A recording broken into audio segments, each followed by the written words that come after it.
This may be the strangest way you have ever seen a banana prepared. The banana goes into the pot whole.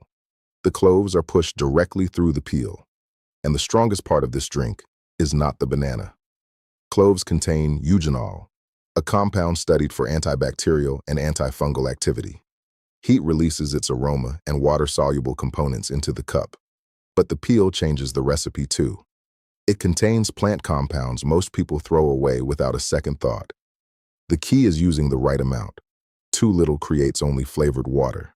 Too much can make the drink harsh and irritating. In this video, I will show you exactly how to prepare it, what the compounds may actually do, and the mistake that turns a kitchen remedy into a bad idea. Start with the banana, respect the clove. Let me introduce you to Linda. Linda is 64, from Florida. She has always been interested in natural remedies. She drinks herbal teas in the evening, pays attention to what she eats, and likes the idea of using ingredients she already has at home rather than adding more bottles to the shelf. She saw a video showing a banana covered in cloves being dropped into a pot of water. She was immediately curious. She decided to try it that same afternoon. But Linda, like most people who try something for the first time based on a video, assumed that if a little was good, more would be better. She pushed close to 30 cloves into a large banana, added a small amount of water, and boiled it aggressively for 20 minutes. The result was intensely pungent. Her kitchen smelled like a dental office.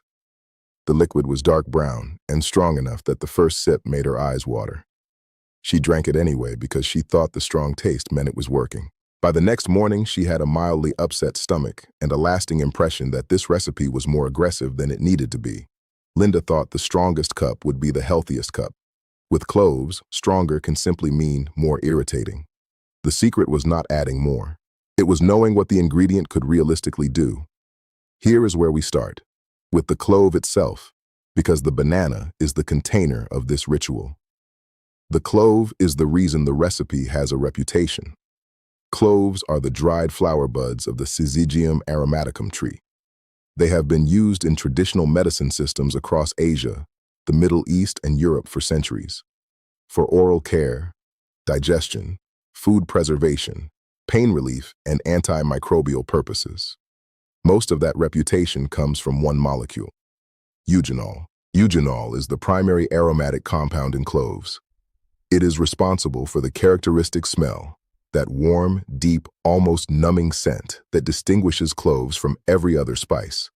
It is also responsible for the slight anesthetic feeling that whole cloves can produce when pressed against the gums, and it is the compound that researchers have studied most extensively for cloves' biological activity. The smell of clove is the signal that eugenol is present.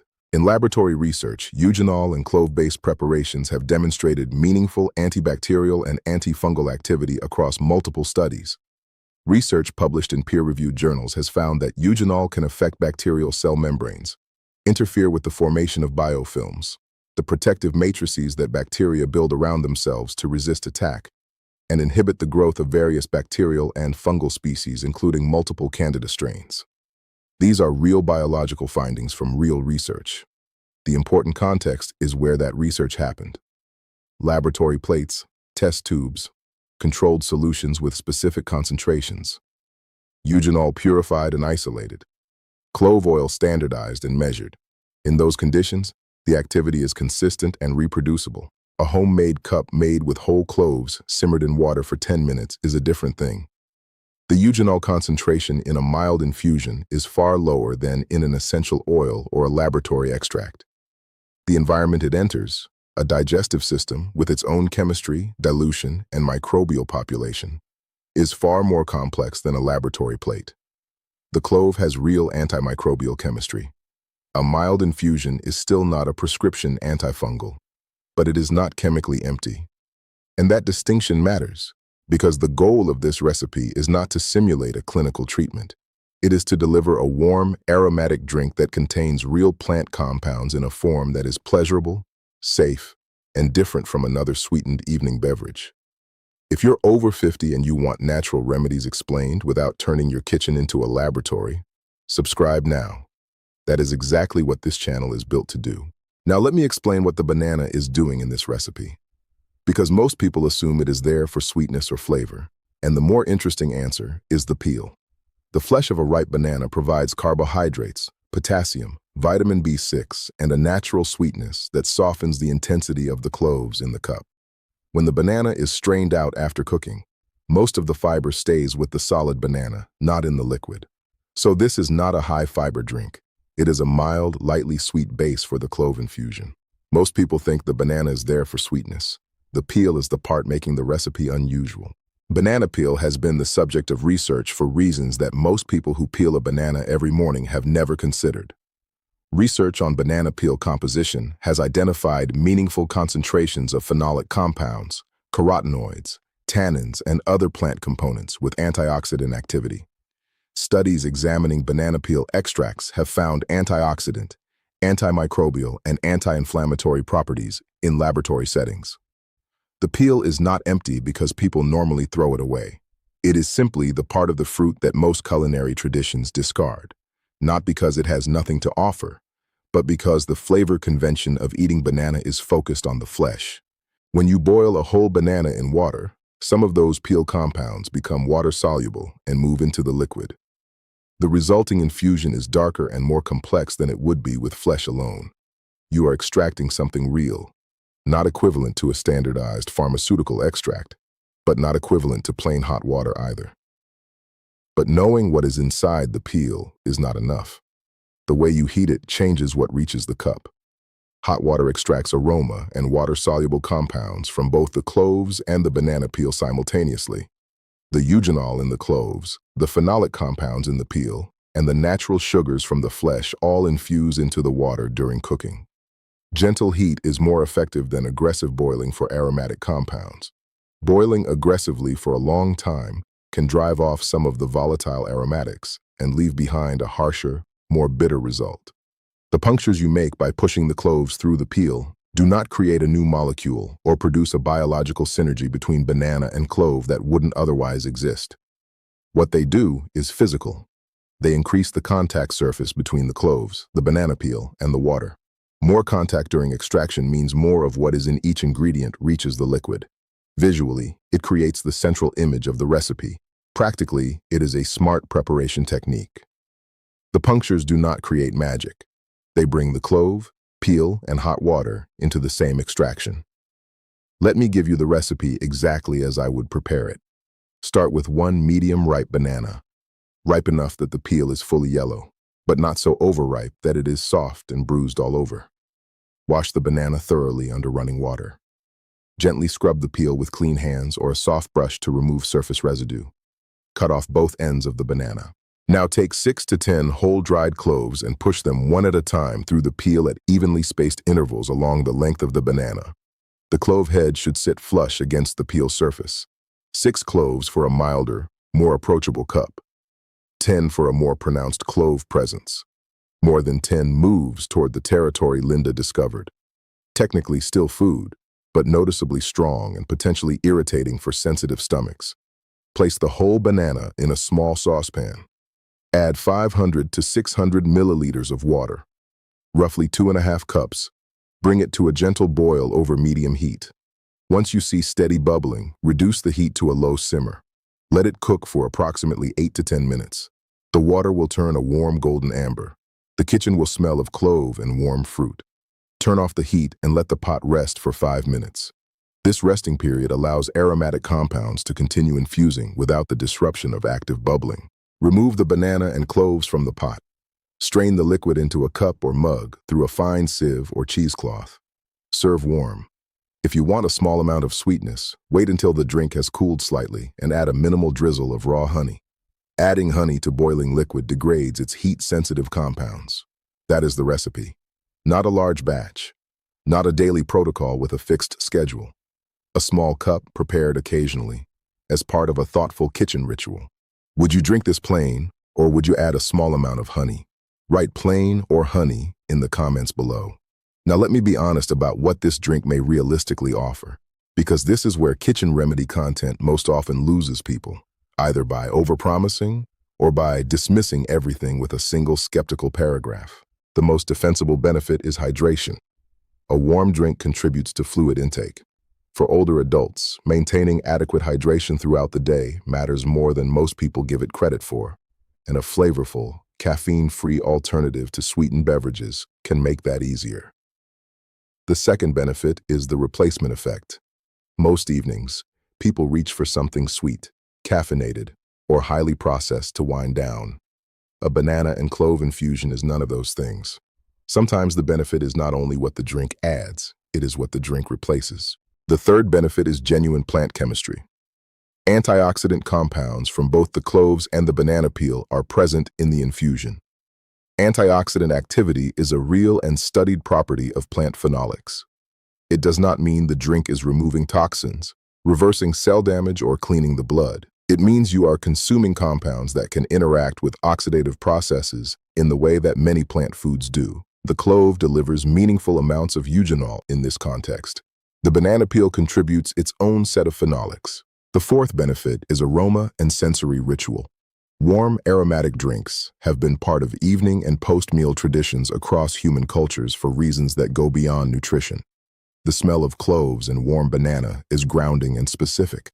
Some people find warm, aromatic drinks soothing after a meal, not because of documented pharmacological mechanisms, but because of the interaction between scent, warmth, and the way the body responds to a deliberate, unhurried ritual.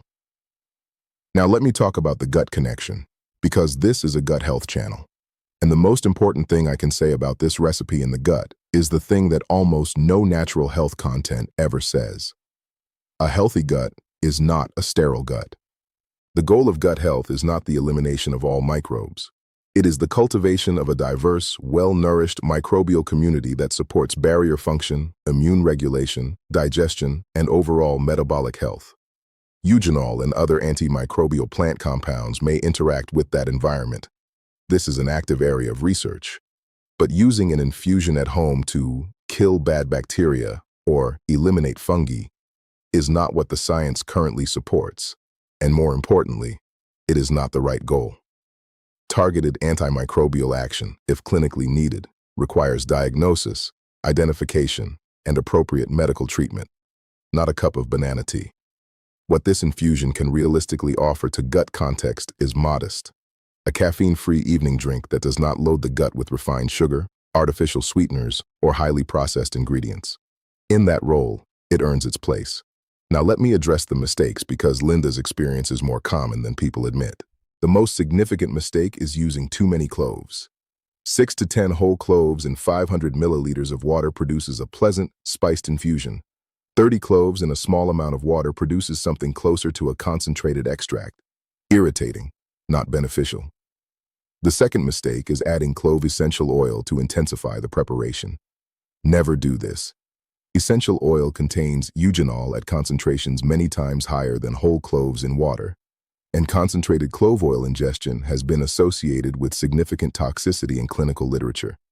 Whole cloves in a culinary recipe are not the same thing as swallowing concentrated clove oil. The third mistake is using a spoiled or deteriorated banana. Heat reduces surface microbial load, but does not make a deteriorated fruit safe. The fourth mistake is storing the infusion for several days at room temperature. Consume it fresh or refrigerated within a day. The fifth mistake is treating a warm cup as a substitute for medical evaluation of a persistent symptom. A kitchen ritual is not a clinical treatment. Now I want to address who should exercise specific caution. Anyone using anticoagulant medications, warfarin for example, should discuss regular consumption of clove-based preparations with their physician or pharmacist. Eugenol has shown antiplatelet effects in experimental research. The culinary amount in this recipe is likely far below any meaningful dose. But people with bleeding disorders or upcoming surgery should flag the question. People with liver disease should avoid concentrated clove preparations and ensure they are not consuming unusual amounts of any eugenol-containing product. People with diabetes should note that a banana-based drink contains natural carbohydrates. The amount in a strained cooked cup is modest, but pairing it with honey or drinking large quantities is worth tracking. People with reflux or a sensitive stomach may find cloves irritating and should test a small amount before committing to the recipe. Anyone with a known allergy to any plant in the spice family should approach this with appropriate caution. Now let me give you the banana check. 6 questions that take less than a minute and tell you whether your preparation is working for you or against you. B is for banana condition. Is the banana you are using clean, intact, and free from mold, slime, or significant deterioration? If you would not eat it in another context, do not boil it. A is for amount of clove. Are you using 6 to 10 whole cloves in 500 to 600 milliliters of water? This is the culinary range. Significantly exceeding it produces a more irritating drink without producing a proportionally greater benefit. N is for no essential oil. Have you added any clove essential oil or any other concentrated extract to intensify the preparation? If yes, discard the batch. Whole cloves and clove oil are not interchangeable in this context. A is for after food if sensitive. If your stomach tends toward sensitivity, are you drinking this with or after a small meal rather than on a completely empty stomach? The infusion is mild, but clove can be stimulating to some digestive tracts. N is for notice your response. After drinking, are you noticing any irritation in the mouth, throat, or stomach, or any unusual reaction? Stop if you do, and consider whether the concentration or your individual tolerance is the factor. A is for ask when medicated. If you take anticoagulants, blood thinners, medication for a liver condition, or any drug that your pharmacist has flagged for herb or supplement interactions, have you confirmed that occasional clove consumption is appropriate for your situation? Those 6 checks take less than 60 seconds. They will not tell you that the drink is a treatment. They will tell you whether you have prepared it responsibly. Linda made the recipe again. 1 banana, 7 cloves, 550 milliliters of water, 8 minutes of gentle simmering, 5 minutes of rest, strained. Served warm with a small drizzle of honey. She found it pleasant, warming, different from anything she usually drank in the evening. She felt no stomach irritation. She did not expect it to cure anything. She drank it twice that week, then once the following week, and added it to the rotation of things she prepares when she wants something other than plain water but does not want caffeine. She still had questions about whether it was doing anything measurable inside her body. That is an honest place to be. The chemistry is real. The clinical data on what a cup of this specific preparation produces inside a specific human body is limited. Both of those things can be true at the same time. The banana makes the drink memorable. The clove makes it chemically interesting. The benefit begins with the ingredient. The safety begins with the dose. Subscribe, because the next kitchen secret looks harmless until you see what heat does to it.